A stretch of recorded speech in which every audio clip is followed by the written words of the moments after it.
የህይወት መንገድ ክፍል 43 ተለቀቀ። ማይክና ሩት ይኸውልሽ፣ ይሄ አንቺ የጠፋሽው የዳዊት እህት አይደለሽም እና ሂዲና ንገረዋ። ቆይ ሩት፣ እዚህ ቤት አንቺ ምንድን ነው የምታደርጊው? ሳሮን ደግሞ ምን አድርጋሽ ነው? አንተን ይሄ የሚመለከት አይደለም አውቃለሁ፣ ግን ይሄ ሁሉ ውሸት ምን ያደርጋል አላት። እንዴ ለምን አትተወኝም? ይኸውልሽ ምንም ደህና አትመስለኝም። በመስታወት ፊትሽን ተመልከች። መስታወት የውጭን እንጂ የውስጡን አያሳይም። አሁን ልግባ ወይስ የምትጠይቀኛል? ስለ ሳሮን የማትነግሪኝ ከሆነ ለዘመናት የሚመላለሱትን ጥያቄህን አውቀዋለሁ፣ ግን ያው ነው መልሴ። ሩት፣ እሱ ውሸት ነው። እሱን እንደፈለግ ማመን ትችላለህ። ይሄንን ግን ስለዘጋ ነው አታውራ። እሺ እንደፈለግሽ። ሲጀመር በአጋጣሚ ስላገኘች ነው እንጂ እንደዘጋ ነው አውቃለሁ። ግን ይሄን የጀመርሽውን ውሸት ተይው። ለምክርህ አመሰግናለሁ፣ ግን ለራሴ ያለውለት። ልክ ነሽ፣ ግን ዳዊት ስለዚህ ነገር ካወቀ አይለቅሽም። በታናሽ እህቱ ቀልድ አያውቅም። አንተም አታውቅም። በልቤ በጣም የልብ ጓደኛ እንደሆናችሁ ሰማሁ እኮ። ያ የልጅነት ነው፣ ግን የልጅነት ነገር አይረሳም ይባል። አንቺ ትክክለኛ የዳዊት እህት የት እንዳለች ታውቂያለሽ? ምን አብደሃል እንዴ? ለነገሩ እሷን ማንም ሊያገኛት አልቻለም። ይኸውልሽ ተጠንቀቂ፣ ምክንያቱም እንደዚህ ከሄድሽ አወዳደቅሽ አያምርም። እጭ በቃ ተወኝ አቦ። 30 ጊዜ አንድ ነገር አትደግም። ለራስሽ ብዬ ነው። ቆይ አንተ ትናገራለህ እንዴ?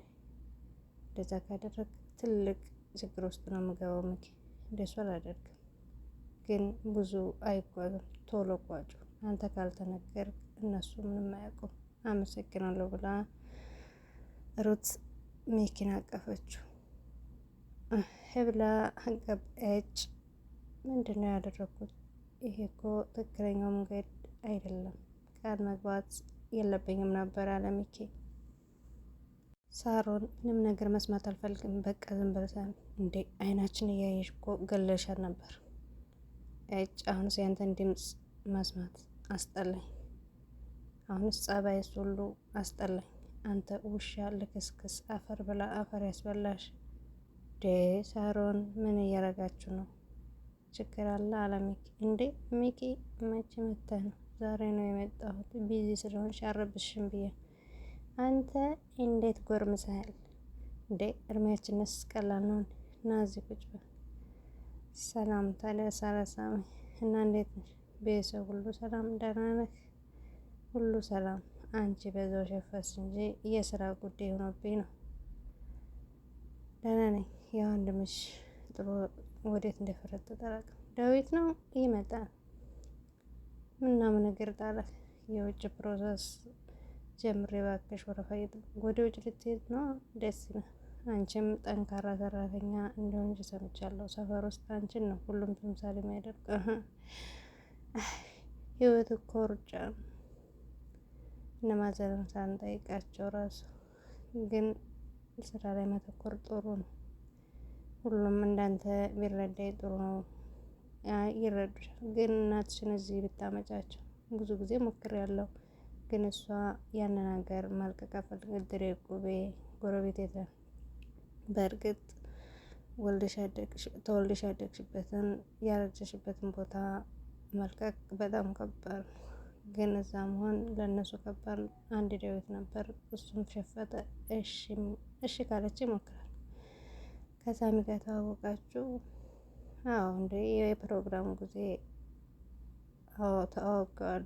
ሳሚ ለነገሩ ሳሮን ስላንተ ተናግራ አጠቁ። ምን ደግሞ እናንተ ስለ እኔ ታወራላችሁ? አሁን እንኳ ሳይሽ ትንሽ ተለውጠሻል። የዛ ጊዜ ሰፈር ስትመጪ ሁላችንም እኮ ፈዘዝ ብለን ነው የምናይሽ። ይገርምሃል ሳሚ፣ የዛኔ ዝንጥ ያለ ነበር። እኔም ሳገኛት እንደዛ ነበር። እና በዚህ ምክንያት ነው ሰፈር ውስጥ የምታወቀው? ይገርማል። እኔ ደግሞ ከዳዊት ጓደኛ ሁሉ አንተ ጥሩ ስለሆንክ እማዬን ስለምታገዛት ሁልጊዜም በጥሩ አነሳሃለሁ። የእናንተ እናት እኮ እናቴ ናት። አይ በአሁን ጊዜ እንደዛ ማን አለ ብለህ ነው? አይ በጥሩ ስላነሳሽኝ አመሰግናለሁ። ሶሪ በጣም ገና ከመምጣትህ በጭቅጭቅ ተቀበልንህ። እውነት ነው፣ ሰዎች መሀል እኮ ልዩነት መኖር አለ። ህይወትን ቡና እንዲታፈላ ልንገራት። አንተን የመሰለ ጥቁር እንግዲህ አመጣህ ህይወትን ልንገራት። ቢሆንም ችግር የለም እኔ እነግራታለሁ። እናንተ አውሩ ብሎ ሳሚ ወደ ህይወት ሄዶ አሞሻ እንዴ? አመመሽ እንደ ራስሽን ያልገባኝ ነገር እንዲታገት ያደረገች ሳሩ ነበረች። አይ አይመስለኝም። አይታት የለ እንዴ? ሴትዮዋ እኮ ለይቶላት አብዳል። ጭራሽ የሚገል መድኃኒት በግድ ልታስጠኝ ነው። ግን እንደ ጥርጣሬ ሳሮን ስለ ሁኔታ ያውቀ ይመስለኛል። ምን እውነትን ነው ሳሚ? እንደዛ ከሆነ እኮ ብገለኝ ራሱ ሲያንሳ። አይ ይህን ያህል እንኮ መፍትሄ የላትም። አንተ ዝም በል፣ አፍን ዝጋሽ። ሁሉ ነገር በአንተ የመጣ ነው። አሁን የምትናገርበት አንደበት የለም። ግን እስካሁን ምንም አላለችኝም። ምን ትላለች? ይህን ሁሉ ነገር በምን እንደምገልጽልህ አታ እንዳትናድጅ አገታሽ የነበረችው እሷ ናት አውቃለሁ። እና ለምን ተውጭ በገደለች? አንቺ ምንድን ነው የምትሆን? እውነቴን ነው። በስራ እኮ ነው የጠላችኝ። ይበለኝ። አንቺ ምንም አላጠፋሽም። ከተወቀስኩኝ እኔ መሆን ነበር። እኔም ጥፋተኛ። እንዳንተ አይነት ደነዝ በማመኔ መቀጣት አለብኝ። ከአሁን በኋላ እዚህ ቤት መቆየት የለብሽም። አውርተና ከዳዊት ጋር ይቅርታዋን ካላገኙ አልወጣም እዚህ ቤት። ከፈለገች ትግደለኝ። አንቺ ልጅ ያምንሻ እንዴ? ግትርነት አይጠቅምሽም። እንደውም አሁንም ሂጄ ይቅርታ ጠይቃታለሁ። ባለሽን ስለወሸምኩና ልጅ ስለወለድኩ ብዬ አቆሚ። ሰው አለ ከሱ ፊት አዋረሽኝ ብላ ሌላ ችግር ነው የሚፈጥር። ለካ እሱም አለ። እሱ ከቤት ሲወጣ አደርገዋለሁ። እሱ ከዚህ ነው የሚቆየው። ያደገችበት ሰፈር ለእሷ ትልቅ ክብር አለው እና ይህን ከሰማ ለቤተሰቡ ተናግሮ ቤተሰብ ነው የሚበጥብ እና እኔ ምን ላድርግ? የእሷን ይቅርታ አላገኝ እንቅልፍ አይዘኝ። ለመረጋጋት ሞክሪ። ምንም ያወቀች አትመስለኝ። አንተ ግን ምን አይነት ደንዳና ልብ ነው ያለኸው? ያንቺ ስድብ ለእኔ ብርቅ አይደለም። ውጣልኝ ከክፍሌ። አሁን አመጣጤ ቡና አፍሊ እንደተባልሽ ልነግርሽ ነው። እሱማ ስራ አይደል እንዴ? ግን ደግሞ ካመመሽ ሊቀር ይችላል። በፍጹም ስራዬ እናንተ ማገልገል እንዴ? ነገረኛ አቱኛ አያምርብሽም። ነገረኛው ነው ማን ሲያምርበት አይታል። እሺ በቃ እኔ ልሄድ። ግን ይሄ ነገር ከዚህ የበለጠ እንዲወሳሰብ ባታደርጊ ጥሩ ነው ብሎ ሳሚ ወጣ። ጺም ተነስታ ኪችን ገብታ ሽንኩርት እየከተፈች ሚኪ መጥቶ ላግዝሽ?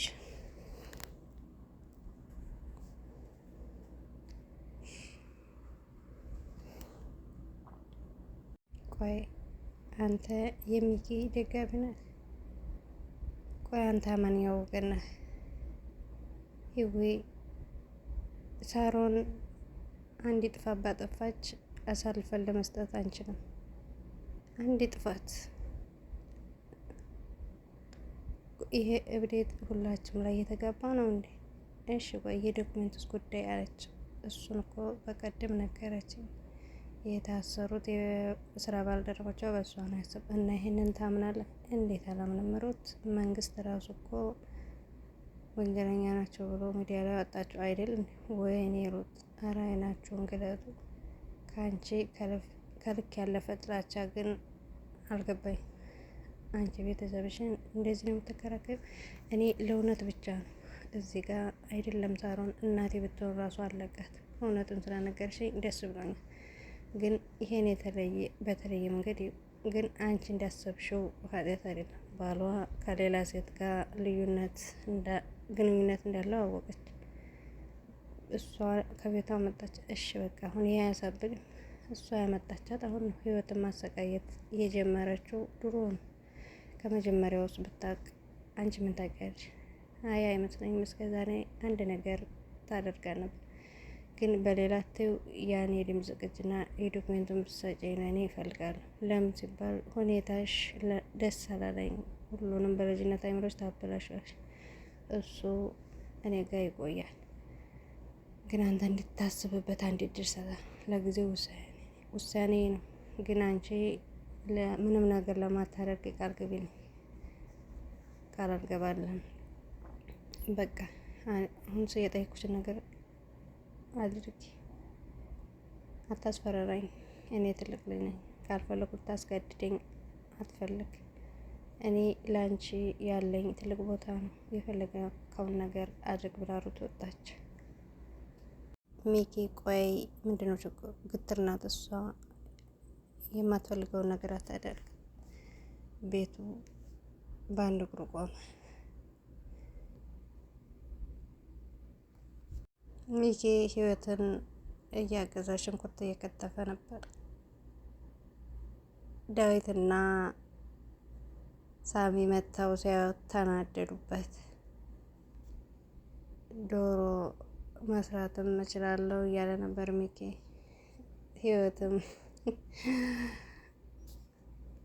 ህይወት ግን ሚኪ እውነቱን ሊነግራትና የቤተሰቦቿን መገኘት ሳሮንና